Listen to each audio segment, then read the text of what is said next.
So here's the thing.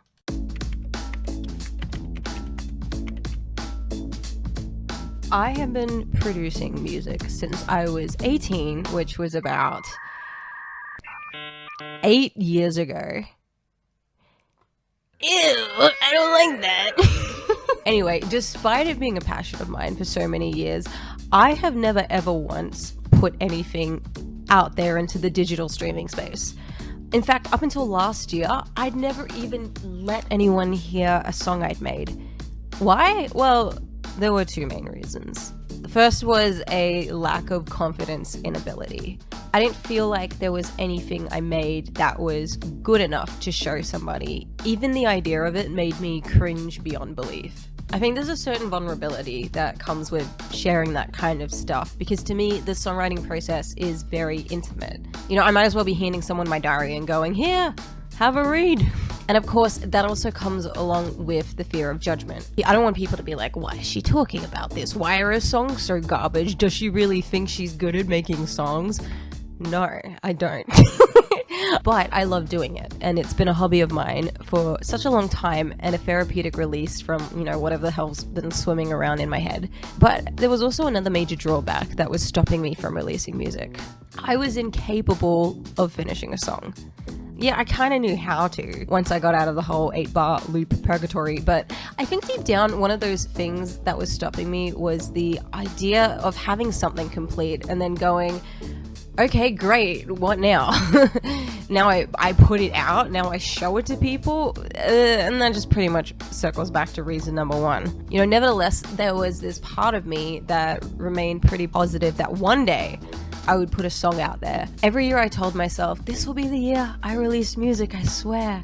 Only to watch the years go by and by without a single peep. And now I'm making an entire EP and live streaming the process.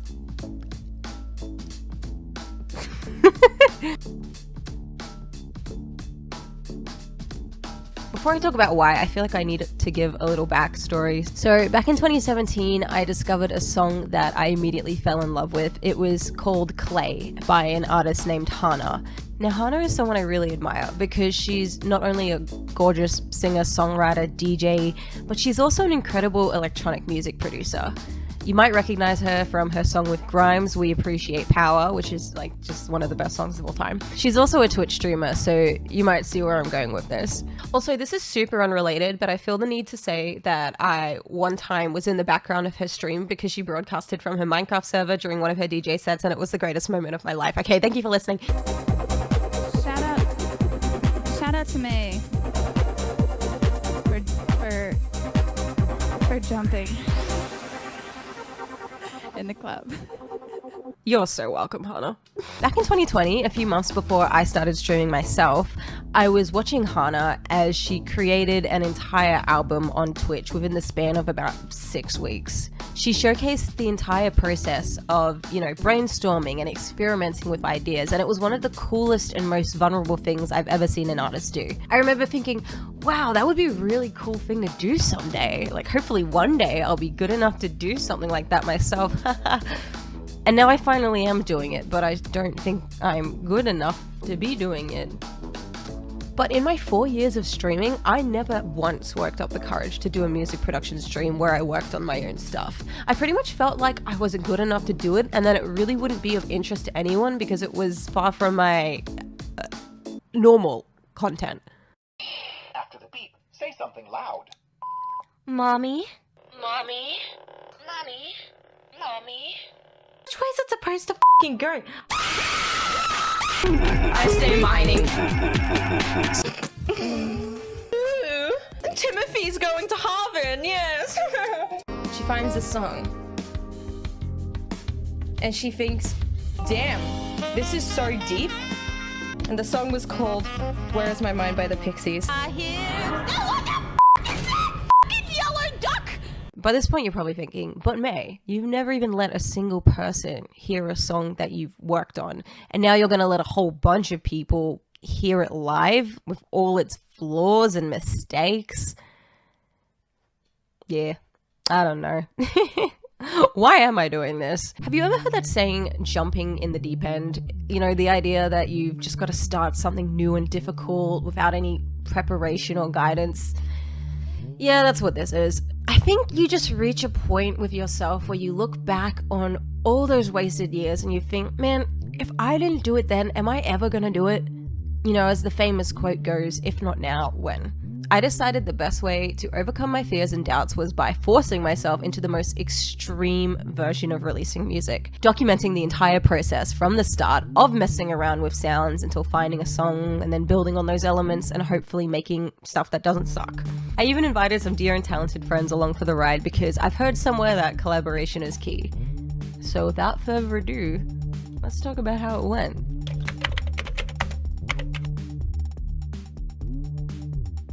When the time finally rolled around for me to commence streaming this project, I found myself completely freaking out about it.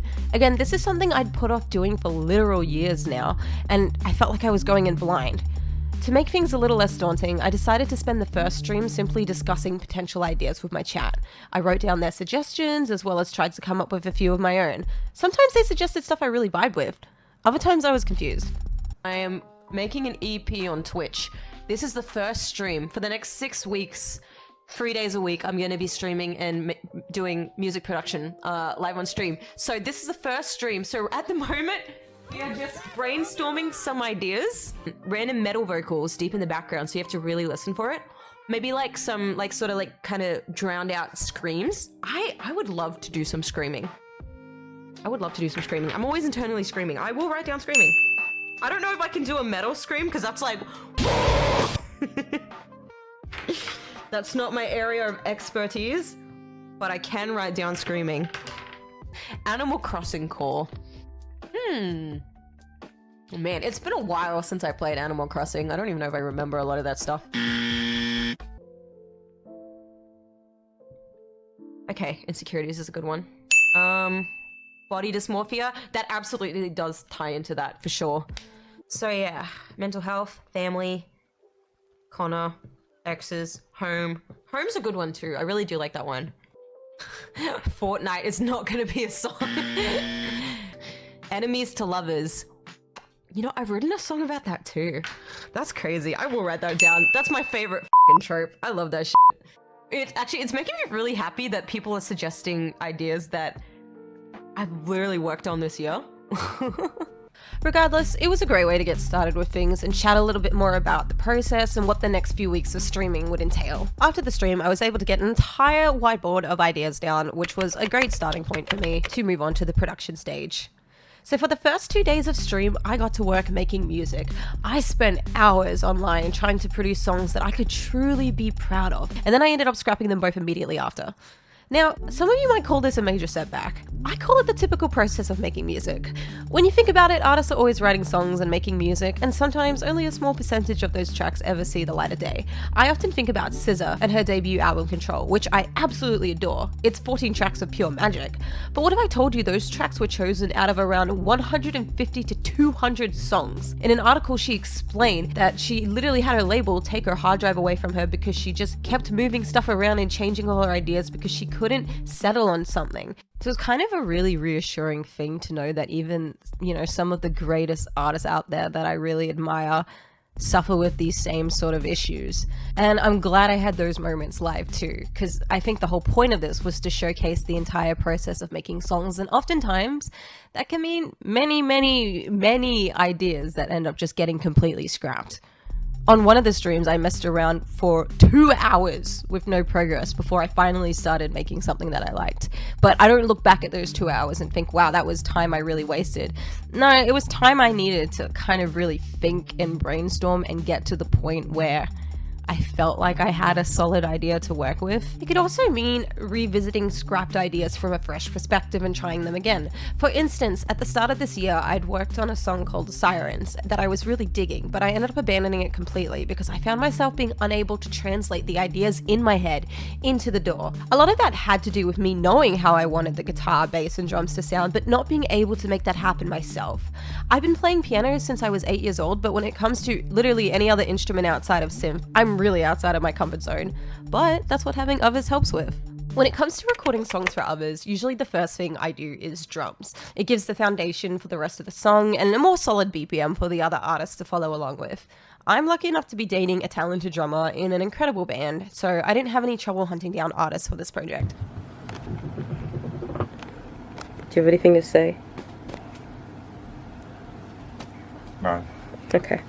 Now, I know I said I wanted to do all the production side of this EP on stream, but drums are the one thing that are really difficult to record in a home environment. We recorded drums for 3 tracks on this day to help replace the samples or drums I'd MIDI'd into the songs. This was one of those moments where it really helped that I had a sound idea of how I wanted the drums to be in my head, because I was able to communicate those ideas to Connor to help him understand what the vibe for the songs were. It felt more subtle this time. Was that intentional? Yeah. I changed something. I liked it. I changed a lot. Can we actually go back and hear it though? Yeah, of course.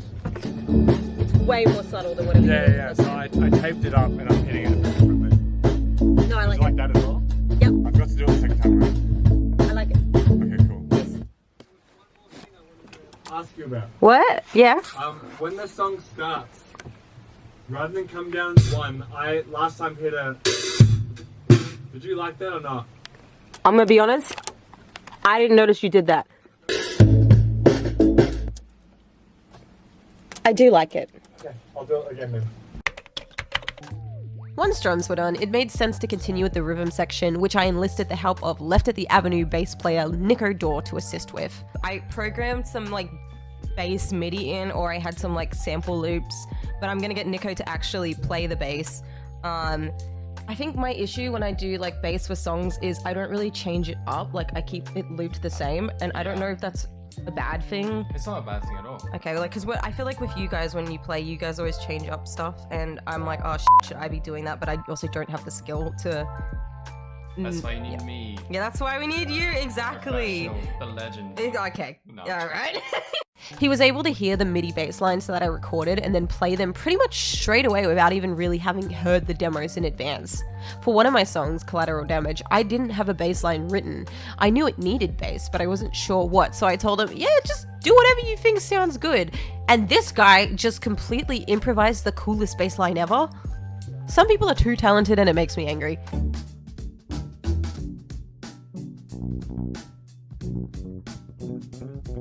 That's cool, what the fuck? And then it changes back to the same.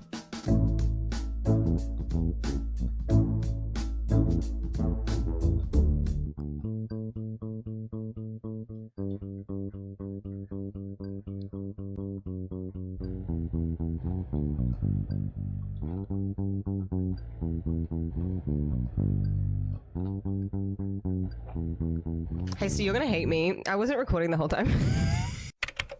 Now, this for me, I knew from the start was going to be the biggest struggle. I don't know if any of you out there have tried to MIDI guitar into a track, but if you've managed to do so and make it actually sound decent, then please teach me your secrets. I don't play guitar, nor do I have the best understanding of it, so the best I can try to do is convey the idea I have in my head, and even that can be a struggle. Thankfully, Henry from Left at the Avenue was up for the task of trying to unpack what was going on inside my dark, twisted mind and help convey my ideas to songs. Today's gonna be the day when they're gonna run back to you. By now, you should have somehow realized what you're gonna do. I don't believe that anybody feels the way I do about you now. Oh wait, no, are you going into the and all the walls that lead us here are wine? I mostly gave him freedom to do what he wanted, and he brought along his pedal board, and we spent a decent amount of time just trying to find the right guitar sounds. It's honestly insane how many different tones and sounds you can get from simply switching a guitar pedal, and it opened a world of intimidating and confusing possibilities. I don't know. This is really hard to explain. Are you getting any ideas? Because all I'm thinking is very reverby stuff. Yeah, let's do Okay. that. The swells, I can absolutely... Yeah. I'm so sorry. It's so hard to explain this. And I didn't think it was going to be so difficult trying to voice the ideas in my head. And now, after weeks and weeks of putting it off, I finally had approached the part I dreaded the most for this project. Now, I can hit a note, but I am by no means a vocalist. Still, these were my songs, and since they were so personal to me, I really wanted to be the one who was going to be able to sing them and tell their stories and give the best possible performance I could. And then I got whooping cough for 3 weeks. I still have it as I record this. Still, I gave the vocals a try on maybe 6 different attempts, but no matter the day, the vibe, my mood, I just couldn't nail the way I wanted it to sound. Because there was such a strict deadline for getting this project done, I decided I didn't have time to wait until I was feeling better or more confident to sing. It was time to bring out the big guns. Oh, what this is already. I think it's apophyllite. It's shiny and it's pretty, that's all that matters. Don't eat it. It's not food. I really want to. This is Finn. Finn is an incredibly talented songwriter, but more importantly, an insanely good vocalist. I've been working with Finn for the past several months on their EP, which should hopefully be coming out sometime very soon, but all that time I'd spent with them pretty much affirmed for me that if anyone could vocally perform my songs to the standard that I wanted them to be met at and give the delivery that they deserved, it was them. I'd already planned on getting them to do backing vocals for the EP, but with my vocal crisis, they gladly agreed to doing the main vocals for me for 2 of the most vocally demanding songs to use in the meantime. So maybe like here,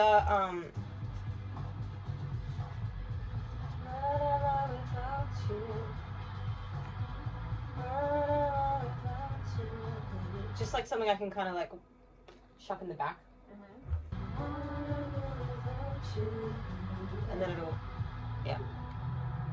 This is one of those moments where I believe things happen for a reason, because hearing them perform these songs and put their own twists on certain deliveries showed me how to make the melodies more interesting and give character to the songs. Start a nuclear fission, let it drift in all over my life. It's so great having someone who can actually sing to this. So let's talk about the outcome. How did streaming help / hinder the process? I think there's 2 major things that come to mind with this. So the first is viewer input. One of the main things I got out of this experience was the confidence and reassurance given to me by my viewers. It was motivating to have people tell me they actually liked what I was making. I found that would often lead to me working harder and coming up with more ideas, and I don't know, it just made me much more likely to finish a song, because if it was just me on my own, I think I would have told myself this isn't good enough and maybe given up on it. I also think that ties into the pressure of it too. Like, knowing that many people were aware I was undertaking this project meant I really felt forced to see it through in order to not disappoint anyone. You know, oddly enough, for someone like me, it was very beneficial. I needed that push to get myself over the line. Another thing that was really cool to come out of this project was I began streaming in the music category. I'll be honest, when I started streaming this project, I stayed in the just chatting category very much on purpose, because I was terrified of the idea of, you know, actual music producers or dudes with SoundCloud accounts, you know, finding the streams and just absolutely flaming me. When it comes to existing on the internet, especially as a woman, I've heard just about pretty insult that you could hear. And you know, oftentimes it doesn't really have an effect on me. I'm well aware that the kind of people who go out of their way to say mean things online are usually people who are very, very unhappy with themselves and their own lives. Because, you know, I don't know a single happy, well-adjusted person who does that sort of stuff. But you know, even knowing this, something about it being about my music, open to criticism, was much scarier for me. I already doubted my abilities in this stuff so much that I felt like if people started insulting my stuff, it would only reaffirm all those negative and horrible thoughts that had caused me to withhold doing this stuff in the first place. But with enough pestering from one of my mods, Dave, I reluctantly moved into the music category, and honestly, I was shocked at how many new people came in to watch. You know, there were people who were curious about the process and asked a lot of questions. And there were people who were music producers themselves who were making their own stuff and just wanted a stream of someone else working kept up while they did their own work, you know, to just like help keep them in the flow. Don't ask me how that works, because that sounds distracting as hell for someone like me. So when Hannah streamed her album making process back in 2020, I noticed she would go very, very, very long periods without looking at her chat, which makes sense, right? You're trying to focus and get all your ideas together, and having a bunch of messages constantly pop up can very much take you out of that. So I entered this process fully expecting to do the same thing and not engage much with my chat outside of that initial pre-production stream. But I actually found myself interacting and keeping up with the chat quite frequently, almost as normal as I would on any other stream. Now, obviously, this type of content was very different to my regular chatting and gaming, so I did experience less chat messages and like at times a bit of a drop in viewership, but I don't know, it kind of just felt like I was having a study session with friends, and I actually really enjoyed talking while I worked. There were moments in the chat where people had great ideas and suggestions, and I took a few of them on board. I think also it just made the whole process feel a lot more casual and less serious, and that kind of helped me let my guard down a bit more. Ultimately, I look back on this experience with such fondness that it's definitely something I would consider doing again on stream in the future. I got so many positives out of it, and I was able to connect in an entirely new way with my viewers and the new followers. Now, before this project, I had never even collaborated with anyone else on one of my songs. Not for vocals, instruments, or even just feedback. This project changed everything for me. All of a sudden, I had to send out demos to my artists and actually let them hear what I'd been working on so they could help contribute. It was mortifying. Because it wasn't just people, it was dear friends and talented musicians that I admired, which meant I actually really cared about their opinions. Lucky for me, they all had really nice things to say about the songs, but more importantly, their contributions made everything infinitely better. You had Nico freestyling the coolest bass lines ever, Henry coming up with the most gorgeous sounding guitar tones and effects, Connor adding variety to my original 8-bar repetitive drum loops, and then Finn bringing in these vocal melodies that I would have never thought of myself. Especially with the backing vocals. I mean, Sirens wouldn't be the same song without it. They completely transformed it, and I don't know, I'm amazed. This experience truly showed me how important the act of collaboration can be with a music project. It also showed me just how lucky I am to have cool and talented people in my life that would just agree to doing something like this for me for nothing in return. So if you're thinking, okay, mate, you've been talking about this process for quite a while now, but where are the actual songs? Can we hear them? Well, you've kind of already been listening to them. I've had them sprinkled in the background throughout the entire video, but of course, I don't want to give it all away now. Doing something like this within such a short amount of time has been challenging and wonderful, and I'm actually really proud of what I got out of it. But there's a few things left to fine tune in the production and mixing of these songs, and I also got to redo some of my vocals, and I want to give myself time to promote everything enough. But it will be coming out. The EP is called Birthright, and it will be released early next year. I'm super excited about it, and for all of you to hear it soon. The first single will be Sirens, and that will be out very soon too. Keep up with me on socials to hear more about it, and maybe come hang out on Twitch if you want to see some more music stuff soon, because I've got some ideas cooking. Until then, the biggest takeaway I could hope for you to get from this is to just start doing the things you love without worrying about the outcomes too much. Sometimes you have to suck at things to get better, or sometimes you just need to believe in yourself, and maybe you're not as bad as you think. I've cried many times while making these songs because I've constantly thought they weren't going to be good enough, and all I could think about was how underwhelmed people were going to be when they heard them. But I don't know. Even if that was the case, music is subjective, and how I feel about them is what matters more than anything. I don't want to give people the power to take that from me. I will learn and grow with this EP, as will all of you with your own endeavors. But thank you for taking the time to listen to me talk about one of mine. I don't really know if there's anything else to say to end this. To speak candidly, I have a lot more to learn, but I feel confident now when I say I'm a music producer and not just an audio engineer, because I feel capable of making songs that I enjoy and that other people can enjoy, and that is something that I have wanted for many years now. And I don't know, like, there's that part of me that could sit there and regret not doing this earlier, but I think at the same time everything fell in place and the timing was right for when I could do this and really put out something that I'm proud of. So yeah, thank you for listening.